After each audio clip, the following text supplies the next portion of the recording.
एक बहुविकल्पी प्रश्न में थोड़ा कंफ्यूजन था, इसको दोबारा देख लेते हैं।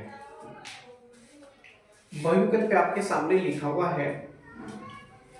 इस बहुविकल्प में उन्होंने पूछा था हमसे कि एक संधारित्र की धारिता निर्भर नहीं करती है, एक संधारित्र की धारिता निर्भर नहीं करती है। तो बच्चों, संधारित्र की धारिता को प्रभावित करने वाले कारकों के बारे में सबसे पहले हम समझेंगे। सूत्र के अनुसार ही हम इसको हल कर सकते हैं। किसी भी संधारित्र की धारिता का सूत्र होता है C equal to epsilon 0 A upon D। इस सूत्र के अनुसार किसी भी वायु संधारित्र की अथवा परावैद्युत संधारित्र की धारिता ज्ञात की जा सकती है, जो कि एक समांतर प्लेट संधारित्र है। समांतर प्लेट संधारित्र। और यदि गोलीय संधारित्र है, ये तो समांतर प्लेट संधारित्र हो गया। यदि मान लीजिए गोलीय संधारित्र है तो उसकी धारिता का सूत्र होता है 4 pi epsilon 0 into R। R क्या है यहाँ पर? उसकी रेडियस यानी त्रिज्या है। गोलीय संधारित्र की त्रिज्या है।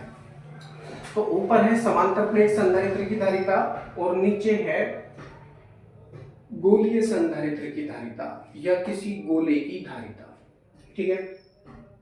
अब इसमें हम देखते हैं, क्योंकि हमारे पास में केवल दो ही राशि है। ऊपर यदि समांतर प्लेट संधारित्र की धारिता अगर हम देखते हैं इस सूत्र में तो A अपॉन D है, नीचे क्या है 4 पाई एप्सिलॉन 0 एक कांस्टेंट राशि है, नियतांक है, और केवल R है। यानी किसी भी गोलीय संधारित्र की धारिता को बढ़ाने के लिए उसकी त्रिज्या को बढ़ाना होगा।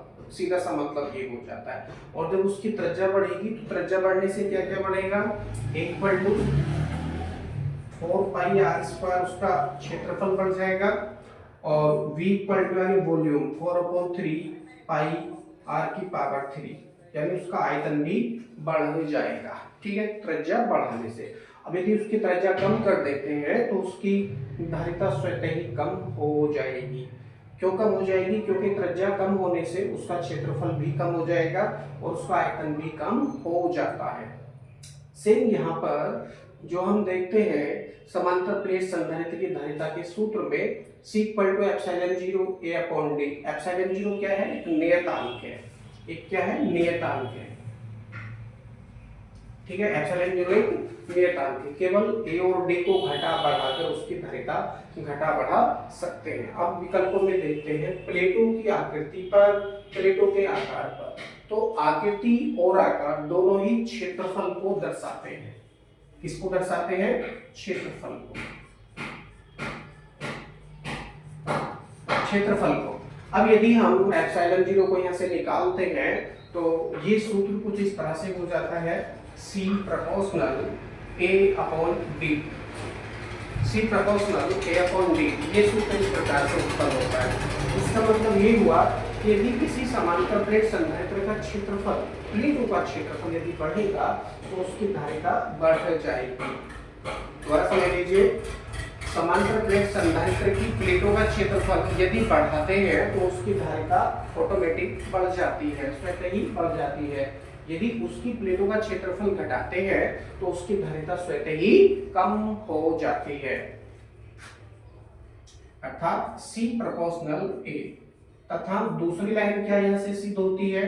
C proportional 1/D। अब यहां पर हम देखते हैं प्लेटों की आकृति पर और प्लेटों के आकार पर। आकृति और आकार दोनों ही अगर हम बढ़ाते हैं, दोनों ही हम बढ़ाते हैं तो उसकी धारिता बढ़ जाएगी।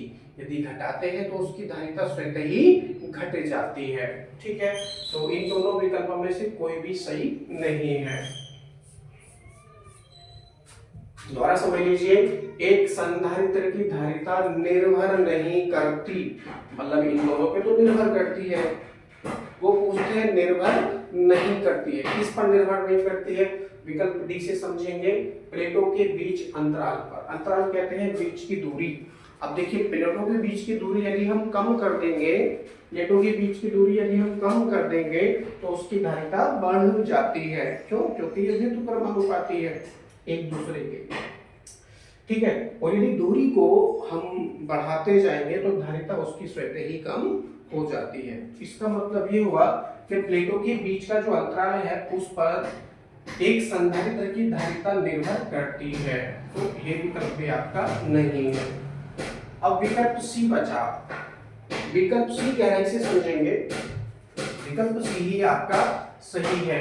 इसमें दे रखा है प्लेटों के आवेश पर। प्लेटों के आवेश पर देखिए, प्लेटों का आवेश निर्भर करता है किसी भी संधारित्र पर जो वोल्टेज लगा है उसके ऊपर, और कितने समय तक आप लगा रहे हैं। वोल्टेज का मतलब है विभव या विभवांतर, कितना विभवांतर उस संधारित्र को दिया जा रहा है। जिसकी धारिता जितनी ज्यादा होगी, जिसकी धारिता या जिस संधारित्र की धारिता जिसकी ज्यादा होगी, उस संधारित्र पर उतना ही ज्यादा आवेश संचित होगा, ये ध्यान रखेंगे।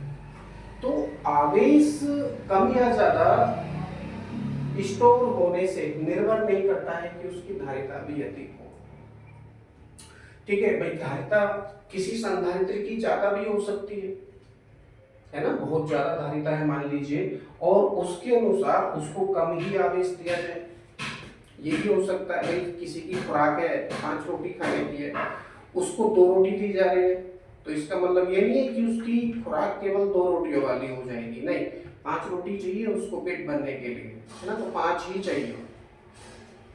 तो धारिता आवेश पर निर्भर नहीं करती है, आवेश बाहर से दिया जाने वाला होता है। यानी विभव जितना भी आप देंगे उसी के अनुपात में उसका आवेश भी बढ़ेगा, क्योंकि V equal to Q upon C होता है ना, ये बदल सकते हो आप, C equal to Q upon V। तो किसी भी संधारित्र की धारिता उसकी प्लेटों के आवेश पर निर्भर नहीं करती है। ठीक है, तो ये विकल्प आपका सी सही हो जाता है, बाकी के जो सारे विकल्प हैं वो गलत आपके हो जाते हैं। आई होप आप समझे होंगे। चलते हैं अपने अगले प्रश्न पर जहां हमने ये छोड़ा था।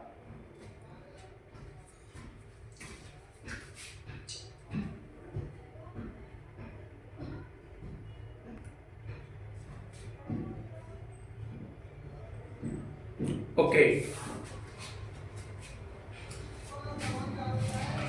इस प्रश्न में वो कहते हैं कि एक समांतर प्लेट संधारित्र को बैटरी से आवेशित किया जाता है। बैटरी का संबंध संधारित्र से विच्छेदन या विच्छेदित करने के उपरांत प्लेटों के बीच दूरी दुगनी करने पर संधारित्र की, पहले पूछते हैं धारिता और दूसरे में पूछते हैं संग्रहित ऊर्जा पर क्या प्रभाव पड़ेगा। तो पहले में धारिता पर क्या प्रभाव पड़ेगा, प्लेटों के बीच दूरी दुगने करने पर प्लेटों के बीच विभवांतर दुगना हो जाएगा, जिससे संधारित्र की धारिता आधी हो जाएगी।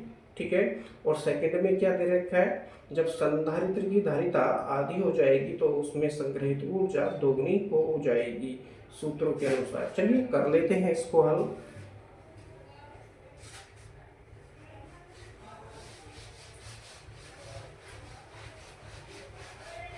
अब हम अपने लघु प्रश्नों पर ध्यान केंद्रित कर रहे हैं। लघु उत्तरीय प्रश्न जो आपके शॉर्ट आंसर टाइप सॉल्यूशन चल रहे थे, उसमें वो नेक्स्ट क्वेश्चन है। केवल एक बहुविकल्पीय प्रश्न हमने पीछे से लिया है दोबारा, इसमें थोड़ा कंफ्यूजन था, ये अब कोई कंफ्यूजन उसमें नहीं है। अब ये क्वेश्चन हम यहाँ से करने का प्रयास करेंगे। एक समांतर प्लेट संधारित्र को बैटरी से आवेशित किया जाता है। देखिए, बैटरी से आवेशित करके फिर बैटरी को हटा दिया जाता है, और आगे वो कहते हैं कि प्लेटों के बीच की दूरी दुगुनी करने पर। अब देखिए, प्लेटों के बीच की दूरी दुगुनी करना, मान लीजिए प्रारंभिक दूरी कितनी है, d1। मान लीजिए प्रारंभिक दूरी यानी d1 इक्वल टू d, तथा d2 इक्वल टू क्या हो जाएगा, दुगुनी कर रहे हैं तो 2d हो जाएगा। d2 इक्वल टू कितना हो जाएगा, 2d, यानी 2 गुनी कर रहे हैं। तब उस दूरी के अकॉर्डिंग अब देखिए धारिता पर क्या प्रभाव पड़ता है, संधारित्र की धारिता पर क्या प्रभाव पड़ेगा। तो पहली कंडीशन में जो धारिता है वो कितनी हो जाएगी, फर्स्ट कंडीशन में धारिता मान लीजिए वो C1 हो जाती है। C1 equal to epsilon 0 A upon D, epsilon 0 A upon D, D के स्थान पर क्या आ जाएगा, D1 आ जाएगा, इक्वल टू क्या हो जाएगा, एप्सिलॉन 0 A अपॉन D1 की वैल्यू रखेंगे यहाँ से तो कितना जाएगा, D आ जाएगा। एप्सिलॉन 0 A अपॉन D, इतनी धारिता आ जाती है प्रारंभिक स्थिति में, जब उसको केवल आवेश दिया जा रहा है बाहर से, यानी जो बैटरी लगी हुई है, बैटरी लगाने के पश्चात, हटाने के पश्चात उसमें उसकी इतनी धारिता हो जाती है, ठीक है, उस संधारित्र की धारिता इतनी हो जाती है दूरी कम करने से पहले, ठीक है। अब वो कहते हैं दूरी दुगनी कर दी जाती है, तो दूसरी कंडीशन उत्पन्न होगी। दूसरी कंडीशन में क्या उत्पन्न होगा, C2 equal to epsilon 0 A upon D1 के स्थान पर यहाँ D2 आ जाएगा, और सूत्र में क्या प्रयोग करेंगे हम, एप्सिलॉन 0 A अपॉन 2D हो जाएगा, एप्सिलॉन 0 A अपॉन 2D ये यहाँ पर हो जाएगा। अब दोनों ही इक्वेशंस में हम देखते हैं क्या संबंध उत्पन्न हो रहा है, तो एप्सिलॉन 0 A अपॉन D हम देखते हैं नीचे किस चीज की वैल्यू बन रही है, C1 की वैल्यू बन रही है, यानी प्रारंभिक धारिता की ये वैल्यू बन रही है। इसके स्थान पर सीधा सीधा हम C1 का प्रयोग भी कर सकते हैं, यानी प्रारंभिक धारिता का प्रयोग भी हम कर सकते हैं। तो क्या हो जाएगा, C2 इक्वल टू, यदि हम करेंगे तो क्या प्राप्त होगा, C1 अपॉन 2 प्राप्त होता है, C2 equal to C1 upon 2, अर्थात धारिता कितनी हो जाएगी, प्रारंभिक धारिता की आधी हो जाएगी, प्रारंभिक धारिता की आधी हो जाएगी। ये कौन सा क्वेश्चन किया हमने, पहला यानी फर्स्ट खंड था, इसमें वो किया है, धारिता आधी हो जाएगी, ओके। अब क्या कहते हैं वो, संग्रहित ऊर्जा पर क्या प्रभाव पड़ेगा, अब संग्रहित ऊर्जा को समझ लेते हैं। सेकेंड क्वेश्चन हम यहां से लेते हैं, संग्रहित ऊर्जा,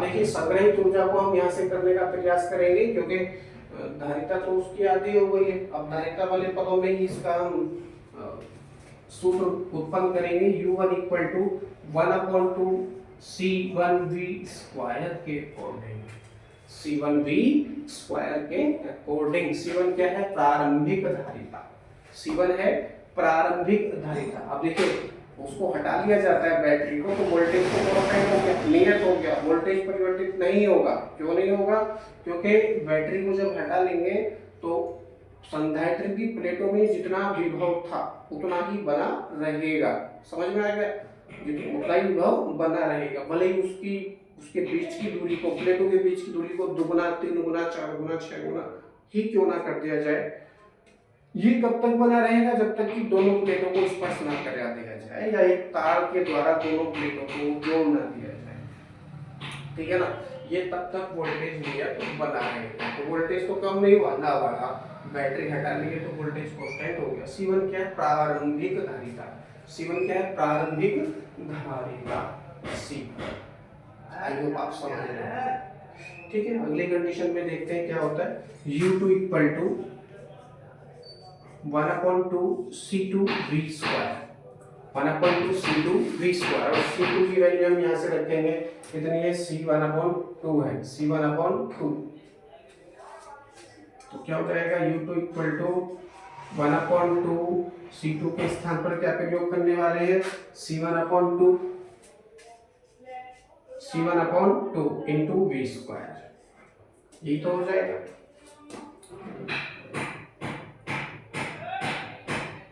ओके, आगे देखिए क्या प्राप्त होता है, U2 इक्वल टू 1/2, अब मैं इसको ऐसे भी लिख सकता हूँ 1/2 C1V स्क्वायर इंटू 1/2, आगे भी लिख सकता हूँ इस तरह से।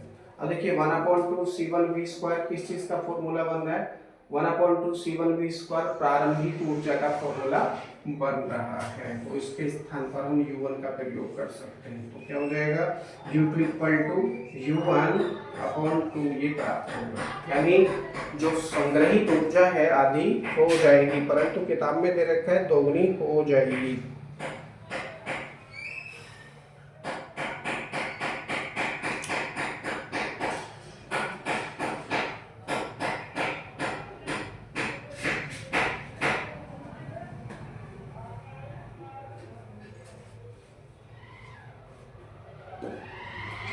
इस सूत्र के अनुसार तो यही उत्पन्न हो रहा है कि उसकी ऊर्जा आधी हो जाएगी, परंतु इसको हम एक दूसरे सूत्र से करने का प्रयास करेंगे।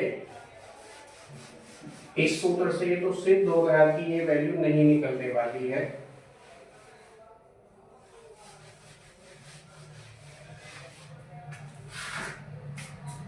प्लेटों के बीच की दूरी दुगनी कर देने पर प्रारंभिक धारिता कितनी थी, वो C1 इक्वल टू C प्राप्त हुई थी, तथा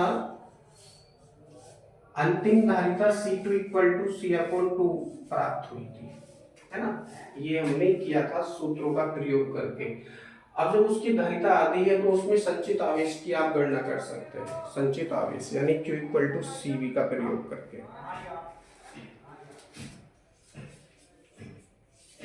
Q इक्वल टू CV का प्रयोग करके आप उसमें संचित ऊर्जा की गणना कर सकते हैं। तो ये प्रारंभिक आवेश आ गया Q1 इक्वल टू CV, अंतिम आवेश कितना हो जाएगा Q2 इक्वल टू C2V, और C2 की वैल्यू कितनी है C/2, C/2, और ये कितना है V है।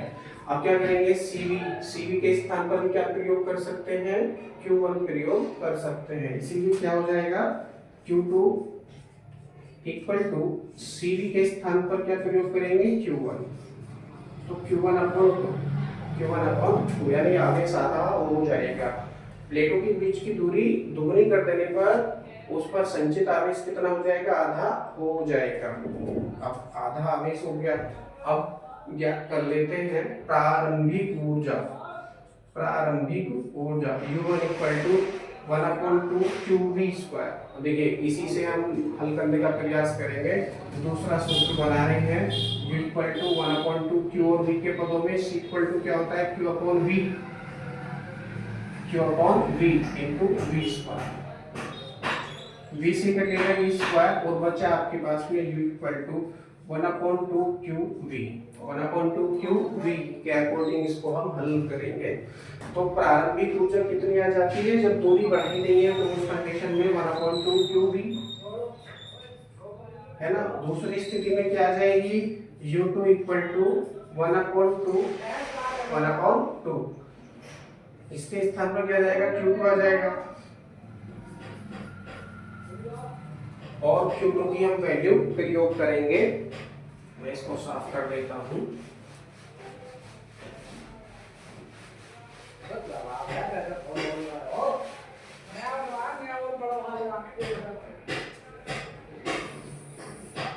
तो क्या प्राप्त होगा U2 इक्वल टू 1/2 Q2 के स्थान पर क्या प्रयोग करने वाले हैं हम, Q2 के स्थान पर Q1/2 प्रयोग करेंगे, Q1/2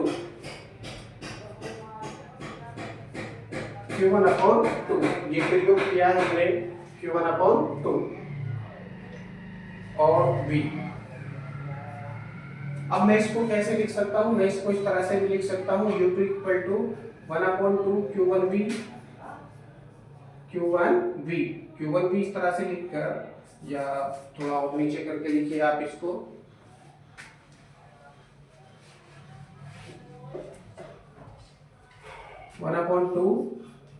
Q1V इंटू, अब देखिए 1/2 बचा है ना, इसको मैं आगे करके लिख सकता हूँ इस तरह से, ठीक है जी। अब 1/2 Q1V किस चीज की राशि प्राप्त हो रही है, 1/2 Q1 के स्थान पर मैं क्या प्रयोग करता हूँ, चलिए इसको प्रारंभिक आवेश Q1 कर लीजिए, क्योंकि Q1/2 अंतिम आवेश उत्पन्न हो रहा है, तो इसके स्थान पर मैं U1 का प्रयोग कर सकता हूँ। तो क्या हो जाएगा U2 equal to U1 into 1/2।